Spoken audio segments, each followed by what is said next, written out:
안녕하세요. 국어 능력 인증 시험 첫 시간을 출발하도록 하겠습니다. 먼저 교재는 토클 올킬 방문각 교재로 진행을 하고요. 거기 영역별 기출 유형 분석이라는 즉 부분을 보시면 우리 시험이 어휘편, 그리고 어문 규정, 그리고 어법, 그리고 읽기, 그리고 듣기와 쓰기 해서 영역이 나누어져 있고요. 우리는 그 목차의 순서대로 어휘편부터 살펴보도록 하겠습니다. 그리고 시험의 성격상 이 어휘 파트의 비중이 가장 크기 때문에요. 여러분들이 일단 우리 국어 능력 시험에서 어휘 파트에 대한 학습을 좀 기본기를 철저하게 다지는 그런 시간을 갖기 바랍니다. 자, 그럼 먼저 어휘 파트 1단원 단어의 형성 부분을 보겠습니다. 먼저 여기서는 우리 단어가 어떤 식의 구조를 가지고 있는가 하는 거에 대한 지식이 좀 필요한데요. 우리말은 하나의 실질적인 형태소가, 즉 실질적인 의미를 가진 단어가 그대로 하나의 단어를 이루는 이를 단일어다라고 합니다. 자, 예를 들어 읽다라고 하면 이 어간과 어미로 이루어진 이 읽다라는 동사가 즉 실질적인 의미를 가진 건 이 여기에 있고, 뒤에 있는 어미는 읽고 읽으니 하고 문맥에 따라 활용을 하죠. 따라서 이와 같이 어간 어미로 이루어진 하나의 단어, 이런 경우에는 우리가 단일어다라고 얘기를 합니다. 그런데 이 읽다라는 말이 이제 사동의 의미로 다른 사람에게 읽게 하는 걸 즉 시키고 싶어요. 그럼 우리가 여기에 이게 히라는 말을 붙여서 읽히다 하고 새 말을 만드는 거죠. 우리가 생각을 해보세요. 읽다라는 말이 있는데 이걸 가지고 뭔가를 읽게끔 시키는 걸 또 별도의 단어로 만든다면 우리가 어휘의 어떤 생산면에서도 즉 불합리하고, 이왕이면 이미 알고 있는 단어에 이렇게 접미사를 붙여서 새로운 말을 만들 수가 있죠. 자, 이와 같이 읽히다라는 말은 읽다라는 말에서 접미사를 붙여서 새롭게 만들어진 말이에요. 이걸 우리는 파생어다라고 불러요. 파생어다. 그래서 이와 같이 우리말은 단일어로 이루어진 말이 있고, 이렇게 접사가 붙어서 즉 원래 읽다라는 말에 히를 붙여 읽히다 하고 새 말을 만들기도 해요. 이럴 때 이 원래의 뜻을 가진 말을 어근이라고 부르고, 그 뒤에 오는 말을 우리가 접사라고 부르고요. 이 어근의 앞에 붙어 있으면 접두사가 되고 어근의 뒤에 붙어 있으면 접미사가 되죠. 예를 들어 밟다라는 동사가 있는데 여기에 앞에 함부로, 마구라는 의미를 갖는 접두사를 붙여서 집밟다라는 말을 만들면 이때는 새로운 말이 형성이 된 것이고, 이때 즉 원래 있던 말에서 이와 같이 접사를 붙여서 새 말을 형성하죠. 이걸 우리는 파생어, 파생법에 의해 파생어가 이루어졌다라고 얘기를 해요. 자, 또 하나는 어떤 말이 있냐면요. 이미 있던 말을 가지고 새롭게 조합을 이루어서 쓰는 경우가 있죠. 예를 들어 손이라는 말이 있는데 우리가 쓰고 있는 바닥이라는 말과 합쳐서 손바닥하고 만나게 되면 이 경우에는 원래 있던 말, 손과 그리고 바닥, 즉 두 단어가 만나서 합쳐져서 새로운 의미의 단어를 만들어요. 이런 언어의 생산성, 그러니까 새로운 말을 만드는 방법에서 원래 있던 말, 두 단어가 만나서 새로운 말을 만들면 이걸 우리는 합성했다라고 해서 합성어라고 표현을 해요. 동사의 경우도 마찬가지죠. 예를 들어서 즉 굶주리다라는 말이 있으면 이때 굶다라는 우리말과 줄이다라는 우리말이 서로 만나서 굶주리다 하고 즉 새로운 의미를 만들어낸 거죠. 이럴 때 우리는 굶주리다라는 이 단어를 합성했다. 그래서 굶다와 줄이다가 만나서 굶주리다라는 새 말을 만들었다라고 얘기를 합니다. 자, 그래서 우리말은 단일어가 있고 이와 같이 파생하거나 합성해서 이루어진 말을 즉 복합어다라고 불러요. 따라서 단일어와 복합어의 그런 구조를 가지고 있습니다. 자, 그럼 중요한 건요. 이렇게 합성어의 경우는 본래 쓰고 있던 말들이 결합되어 있기 때문에 사실은 이것이 합성어냐 아니냐라고 판단할 때 분석이 어렵지는 않아요. 왜냐하면 원래 있던 손과 그리고 바닥이 만나고 또 원래 있던 굼다와 줄이다가 만나고 그러므로 합성했다라고 추리가 쉬운데 사실은 이렇게 접사가 붙어서 이루어진 말들은 우리가 주의를 좀 요합니다. 왜냐하면 이 접사는 원래 있던 단어에 즉 의미를 더해주기는 하지만 그렇다고 이 단어들의 즉 혼자서는 이 단어들과 별개로 즉 he라는 말과 짓이라는 말이 혼자서는 단어를 형성할 수 없고 의미가 없기 때문에 우리는 이렇게 다른 말에 붙어서야 의미를 가져오는 것들을 접사라고 부르거든요. 그래서 이 접사에 대한 학습은 적어도 기본소에 제시되어 있는 단어들 정도는 학습을 하기를 바랍니다. 자, 그러면 거기 예들을 잠깐 보면요. 특히 이 접두사가 붙거나 접미사가 붙는 경우를 잠깐 보겠습니다. 먼저 우리 시험의 유형을 보면은 밑줄 친 부분의 의미가 나머지 넷과 다른 거.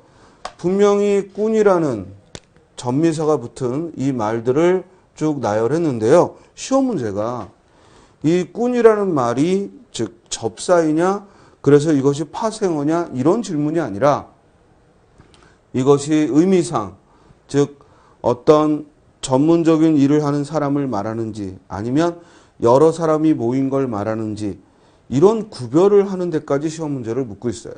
그래서 이 국어 능력 인증 시험은 우리가 한국어를 즉 우리말로 여기고 있는 한국 사람이라면 적어도 좀 더 심화된 심도 있는 어휘력을 갖추고 있는 것을 묻는 것이기 때문에 다른 여타의 시험보다도 훨씬 더 전문성이 요합니다. 그러니까 이왕 여러분들이 우리 국어 능력 인증 시험에 대한 좋은 점수를 이게 절대평가이기 때문에요. 1등급, 2등급을 여러분들이 만들려면 좀 더 계획성 있게 그리고 국어사전을 가까이 하면서 접근하고 그리고 늘 중요한 것들은 메모하고 익히는 이런 훈련이 좀 필요합니다.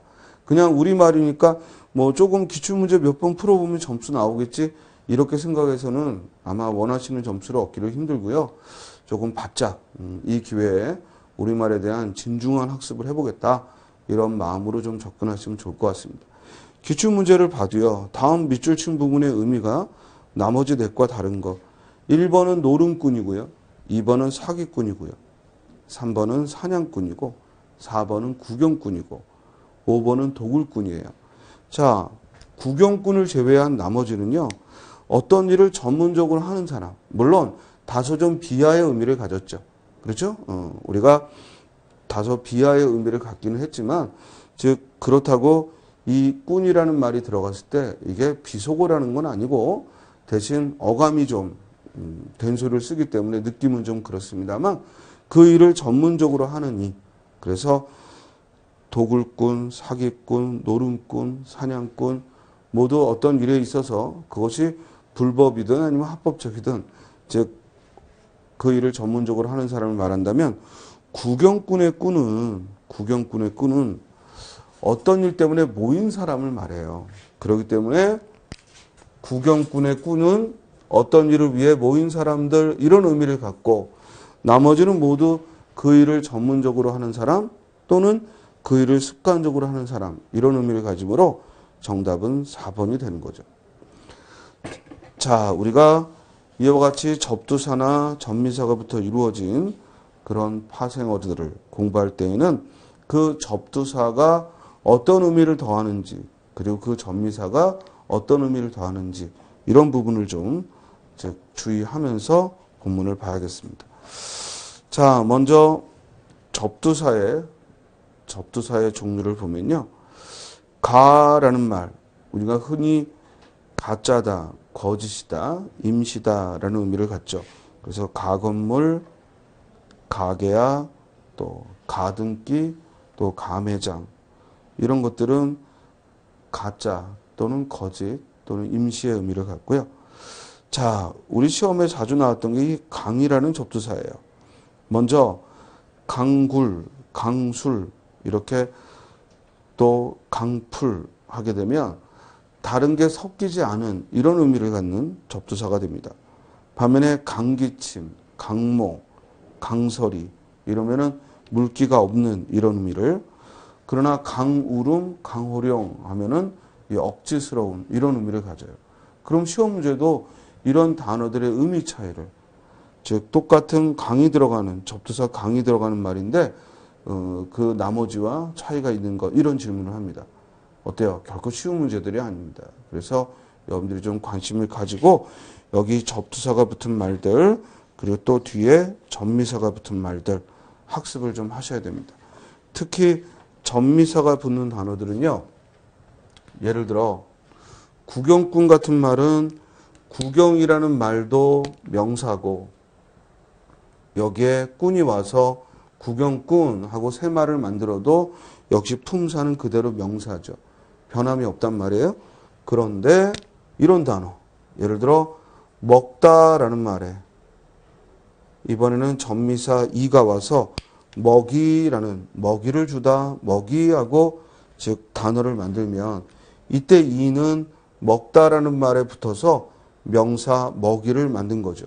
그러니까 먹다는 동사인데 여기에 전미사 이가 와서 명사가 되는, 이렇게 전미사의 경우에는 품사를 바꾸는 경우도 있어요. 이걸 이제 문법 용어로는 지배적 접사, 즉 품사를 바꾸니까 지배적 접사라고 하는데요. 여러분들은 그 문법 용어 자체는 시험 대상이 아니니까 그 용어는 잊어버린다 하더라도, 아하, 전미사에는 이렇게 그대로 품사를, 원래 있는 어근의 품사를 변하지 않게 하는 그런 한정적 접사와, 그리고 이와 같이 어근의 품사를 바꿔버리는 이 지배적 접사가 있구나라는 건 알고 계셔야겠습니다. 여기 읽히다, 집밥다의 경우는 어때요? 품사 안 바뀌죠? 읽히다의 경우도 읽다도 동사, 읽히다 동사, 밥다 동사, 집밥다 동사. 그래서 이 접두사의 경우에는 품사 바꾸는 게 없고요. 이제 전미사가 이렇게 품사를 바꾸는 게 있는가, 이 점을 주의를 하셔야 됩니다. 그러면 여러분들이 우리가 짧은 시간 안에 효과적으로 이 국어 능력 시험에 대한 좋은 점수를 얻기 위해서는 또 여러분들 스스로 학습하는 것이 필요하고, 저는 이제 그런 부분들을 안내를 하고, 여기서는 실제로 이제 문제를 풀면서 어떤 가져야 될 스킬, 즉 전략, 기술, 이런 점들을 말씀드리도록 하겠습니다. 그러면 실전 문제로 가볼까요? 우리가 첫 단원, 즉 첫 단원 단어의 형성에서 실전 문제를 보겠습니다. 1번 문제 보죠. 밑줄 친 부분의 의미가 나머지 넷과 다른 것은, 가만히 단어들을 봤더니 자본가, 건축가, 평론가, 작곡가, 교육가의 밑줄이 쳐 있죠. 그러면 이때 전미사 가의 쓰임을 묻고 있다 하는 건 알 수 있고, 자, 그렇다면 우리가 아까 꾼에 대해서 문제를 풀었을 때와 마찬가지로 이 전미사 가가 왔을 때 즉 그 차이점, 그 의미상의 구별을 하는 거죠. 1번에 자본가들이 건너와서 할 때 자본가의 가는, 그 자본가라는 말은 자본을 많이 가진 사람, 이런 의미죠. 즉 자본을 많이 갖고 있는 이런 의미를 갖는다면, 건축가나 평론가나 또는 작곡가나 교육가는 교육가가 교육을 많이 가지니 이런 의미가 아니죠. 즉 이 말은 교육하는 걸 전문으로 삼은 사람, 또 작곡가 하면 작곡하는 걸 전문으로 사는 사람, 전문으로 하는 사람, 이런 의미죠. 그러므로 나머지 2, 3, 4, 5는 모두 그 일을 전문으로 하는 자라는 의미의 전미사로서 가가 쓰였다면, 1번의 자본가만 자본을 많이 가지고 있는 자, 어떤 것을 많이 소유하고 있는 자, 이런 의미이므로 정답은 1번이죠. 자, 2번 문제 볼까요? 이번에는 접두사가 붙었네요. 밑줄 친 부분의 의미가 나머지 넷과 다른 것은 했습니다. 자, 일단 한이라는 접두사가 붙은 말들인데요. 이 한이, 접두사 한이 갖는 의미는 대부분 한 자리에 모였다, 같은 자리에 모였다, 이런 의미가 있고, 또 크다라는 의미, 그래서 크다라는 의미로 한 시름 덜었다 하면은 시름이 컸는데, 즉 시름이 많았는데 이를 덜었다, 한 시름. 또 정확하다 또는 한창이다라는 뜻이 되죠. 그래서 어떤 것이 한창 때다라는 의미로 한낮이다, 한겨울이다. 또 정확히 가운데다라는 의미로 한가운데 이런 의미로도 또 쓰입니다.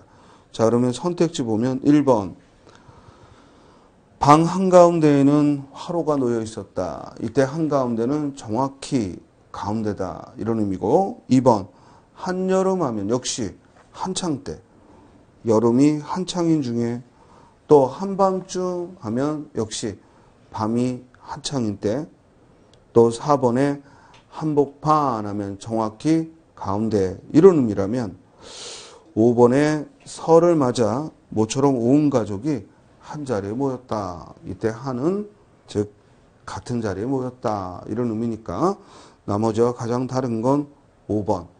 즉 한 자리에 모였다겠죠. 여기서 한 가지 조심할 건요. 이 한이 접두사로서 즉 정확히 같은 이를 구별하는 정확히 한창 이런 의미와 같다는 의미를 구별하는 것이 지금 문제였고 이것도 중요하지만 또 하나는 한이라는 접두사가 아니라 관용사가 있죠. 예를 들어 한 개, 두 개 하고 이 수를 의미할 때 즉 그래서 이 한이 이런 숫자, 수를 의미할 때 수관용사로 쓰이는 것과 이렇게 숫자하고는 전혀 무관한 같은 한창 이런 의미일 때의 접두사를 구별하는 게 또 필요하죠. 이는 띄어쓰기하고 관계되어서 숫자로서 한 개, 두 개 할 때 한은 띄었어야 되지만 그러나 접두사로서의 즉 같은 또는 한창 때인 큰 이런 의미일 때는 붙여 써야 한다는 것도 주의하시기 바랍니다. 이번에 정답은 따라서 5번이고요. 자, 3번에 이번에는 군을 가지고 물었습니다. 자, 이 군이라는 접두사는 대체로 의미가 즉 쓸데없는 또는 가외로 덧붙는 이런 의미를 갖는데요. 주의할 건 뭐냐면 이 군이라는 접두사와 형태가 같은데 실제로 굽다라는 뜻을 갖는 그 말에 즉 활용용으로 군이 있죠. 군밤이니 군고구마니 이럴 때에는 이 굽다라는 의미에서 나온 것이니까 이건 합성어거든요. 바로 그걸 질문하는 그런 유형이었어요. 3번에 1번 건강을 유지하려면 운동을 해서 군살을 빼야 한다. 이때 군은 쓸데없는 즉 가외로 덧붙는 쓸데없는 이라는 접두사고 손님이 오셨으니 사랑방에 군부를 좀 넣어야겠다. 이럴 때 군도 즉 역시 가외로 덧붙는 이런 의미를 갖는다면 3번에 그는 어떤 부탁이라도 군말 없이 받아주었다. 즉 뭐 덧붙이는 말 없이 받아주었다. 근데 4번에 배가 고파서 중국집에 자장면과 군만두를 시켰다. 자, 군만두 할 때 군만두는 즉 파세어가 아니라 합성어죠. 만두는 만두인데 구운 만두다 해서 합성어를 이루고 있으므로 나머지는 모두 접두사인데 4번만 합성어니까 정답은 4번이죠. 또 5번에 식탁 위에 놓인 봄나물 무침을 보니 군침이 돈다. 이럴 때 군침은 즉 쓸데없이 돋는 것 이런 의미를 가지므로 나머지 1, 2, 3, 5는 모두 쓸데없다라는 의미의 접두사 군이 쓰였고 4번만 군만두하고 합성어라는 걸 확인할 수 있습니다. 자, 4번 볼까요? 다음 밑줄친 부분의 의미가 다른 거. 자, 이때 접두사 막은 우리가 학습을 해야죠.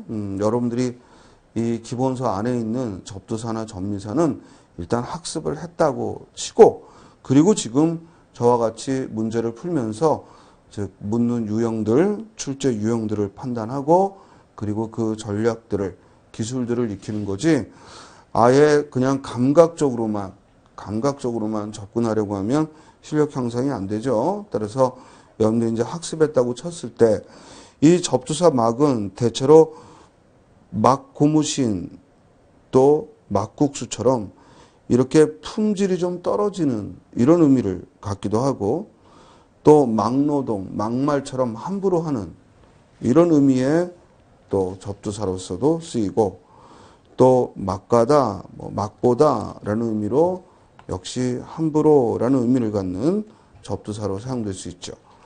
그러면 위에 1번의 막벌이는 즉 닥치는 대로 하는 이런 의미죠. 그래서 닥치는 대로 일하는 거, 닥치는 대로 돈 되는 거라면 무엇이든 하는 거, 이걸 막벌이. 반면에 막국수 할 때 막은 함부로라는 의미보다는 이 막은 품질이 좀 떨어지는, 거친, 세련되지 못한 이런 의미죠. 그래서 막국수, 막담배, 막고무신, 그리고 막소주 등은 즉 품질이 좀 떨어지는 이런 의미를 갖는 접두사입니다. 따라서 1번의 막벌이만 닥치는 대로 하는 이라는 의미의 접두사이므로 의미가 다르니까 답은 1번이 되죠. 좀 어렵죠? 쉽지 않습니다. 이게 우리말이요, 동음이어잖아요. 그러니까 동일한 소리를 가져도 뜻이, 즉 어떤 상황에 놓이느냐, 어떤 장면에 놓이느냐에 따라 매우 달라지기 때문에 여러분들이 이런 것들을 그냥 감각적으로만 이렇게 쓰게 되면은 평소에 언어 생활을 다양하게 접해보지 않은 친구들은 이 실력 향상이 쉽지가 않습니다. 그래서 학습을 해야죠. 우리가 영어 학습을 할 때도 접두사 전미사에 대한 지식은 어휘력에 큰 기여를 하고, 마찬가지 뭐 중국어를 하든 일본어를 하든 뭐 불어를 하든 독어를 하든 이런 외국어 학습에서도 접두사 전미사에 대한 이해는 어차피 언어의 생산적인 측면, 즉 어떤 하나의 중심되는 어근, 뿌리가 되는 단어를 가지고 즉 어떤 상황마다 계속 새말을 만들 수는 없으니까 살짝 접사를 붙여서 새말을 만드는 인간의 지혜로움의 결과이기 때문에 우리 언어에서도 이런 접두사 전미사에 대한 활용은 좀 주의 있게 봐주셔야겠습니다. 자, 5번 보면요. 강이 들어가는 즉 접두사들을 들어주고 그 차이점을 물었습니다. 우리가 1번에 강염기 하면은 이때 강은 말 그대로 염기성이 강한, 즉 강하다는 의미를 갖죠. 매우 세다, 강하다. 강추위 하면 어때요? 아예 눈비도 오지 않고 아주 싸늘한 추위. 그럴 때 우리는 강추위다 이런 말을 하죠. 그런데 강기침, 가만히 보니까 기침이 강하다는 의미는 해석이 좀 안 되죠? 그렇다면 이때 강기침은 뭐냐? 즉 마른 기침. 그래서 강기침 했을 때 강은 아예 물기가 없는 마른 이런 의미입니다. 따라서 강염기나 강추위가 매우 강하다는 의미를 갖는다면 강기침은 즉 바짝 마른 이런 의미를 갖죠. 따라서 답은 3번이죠. 강타자와 강행군도 즉 매우 억지스러운, 또 매우 호된, 강한, 매우 센 이런 의미를 갖고 있습니다. 주의할 건 뭐냐면요. 지금 강염기니 강추이니 강타자니 강행군이니 할 때 이 강은 한자어예요. 즉 강하다라는 의미를 갖는 이 한자어입니다. 그래서 강타자 하면은 강한 타자고, 강염기 하면 즉 염기성이 강한 것이고, 또 강추위 하면 추위가 강하고, 강행군 하면 행군을 강하게 한 거죠. 그러나 이 강기침의 강은 한자어가 아니고 순 우리말로 이루어진 접두사예요. 그렇기 때문에 이 접두사 강과 그 아래 강은, 강타자 할 때 강은 즉 서로 같은 접두사임에도 불구하고 전혀 다른 동음이어가 되는 겁니다. 동음이어로서 사용이 된 거죠. 따라서 5번의 정답은 3번입니다. 6번을 보시면요. 밑줄 친 부분의 의미가 다른 거. 자, 이번에는 전미사 질을 줬네요. 먼저 이 전미사 질은 의미상 크게 두 가지가 있는데요. 하나는 어떤 신체 부위에 붙여서 그 신체 부위를 이용한 행위. 예를 들어 견눈하고 그 뒤에 질을 붙이면 그것을 이용한 행위. 견눈질하고 만들고, 손가락에 질을 붙여 손가락질, 또 주먹에 질을 붙여 주먹질, 뒷걸음에 질을 붙여 뒷걸음질, 이렇게 어떤 신체 부위에 질을 붙여 그 행위를 다소 비하해서 표현하는 말이죠. 그러나 노름질의 질은 주로 좋지 않은 행동, 우리 신체와 관계없이 그 행위 자체가 좋지 않은 일을 말할 때 거기에 노름질이다, 또 뭐 싸움질이다 이런 표현을 쓰는 거죠. 이해되죠?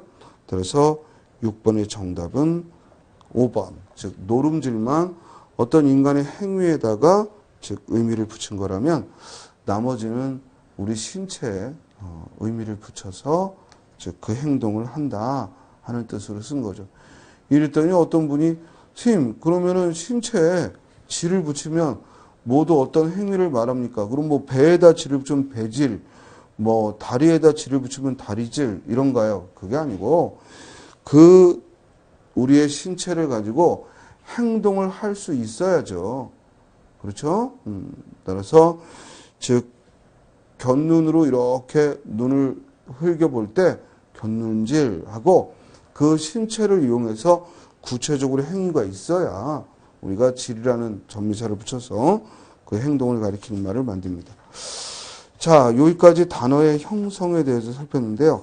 사실은 이 부분에서 이 기출문제에서 여러분들이 맛본 그런 접두사나 전미사의 구별은 학습이 전제되지 않으면 사실 문제를 풀어도 의미가 없습니다. 그렇기 때문에 반드시 이 접두사 전미사는 적어도 우리 교재 이 토클 올킬에 토클 올킬 국어 능력 인증 시험 이 수험서에 있는 요 예만큼은 좀 꼼꼼하게 처음에는 구별이 쉽지 않을 거예요. 그렇지만 두 번, 세 번 보게 되면은 접근할 수 있을 거고 살짝 헷갈리는 것들이 있습니다. 이게 과연 그와 같이 의미가 구별이 되는가? 예를 들어요. 접두사 생을 봐보세요. 그러면 생김치니 생나물이니 이런 경우에는 또 뭐 생고기니 이러면 익히지 않은 아직 충분히 익지 않은 이런 의미라면 생가지, 생나무, 생장작 하면 아직 물기가 마르지 않은 또 생가죽, 생맥주, 생모시 하면 특별히 가공하지 않은 또 생고생, 생과부, 생이별, 생때, 생사람 이러면은 억지스러운 공연한 이런 의미를 또 생지옥, 생급살 하면 아주 지독한, 혹독한 이런 의미를 또 생고기, 생갈치, 생새우 하면 얼리지 않은 그래서 이게요 사실은 같은 생이라는 접사를 가지고도 우리가 생고기로 하고 뭐 음식점에서 먹기는 잘 먹는데 이걸 우리 언어상 구별을 한다면 결코 쉽지 않은 문제입니다. 그렇기 때문에 좀 주의해서 한 단어 한 단어 접두사들의 의미를 구별하는 걸 사실 공부는 스스로의 복습이 스스로의 즉 고민과 스스로의 탐색을 통해 하는 게 반드시 필요합니다. 어떤 강의도요 그냥 이렇게 내가 귀로 듣고 눈으로 보고 그러면서 학습되는 강의는 이 지구상에 없습니다.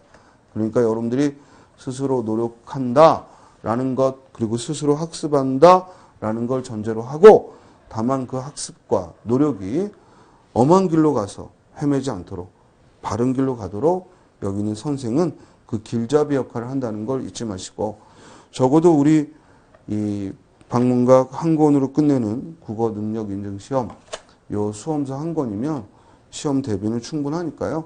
정말 마침표 하나까지 샅샅이 놓치지 마시고 제가 말씀드리는 강의를 참고로 해서 끝까지 완수할 수 있도록 또 여러분들의 힘을 다해 주시기 바랍니다. 그럼 여기 있는 선생님도 최선을 다해서 열심히 즉 바른 길로 안내하도록 애를 쓰도록 하겠습니다. 오늘 첫 시간 서로 힘내시고요. 앞으로 한 단어 한 단어 열심히 학습해서 영재에 원하는 좋은 결과를 얻기 바랍니다. 예, 다음 시간에 뵙죠.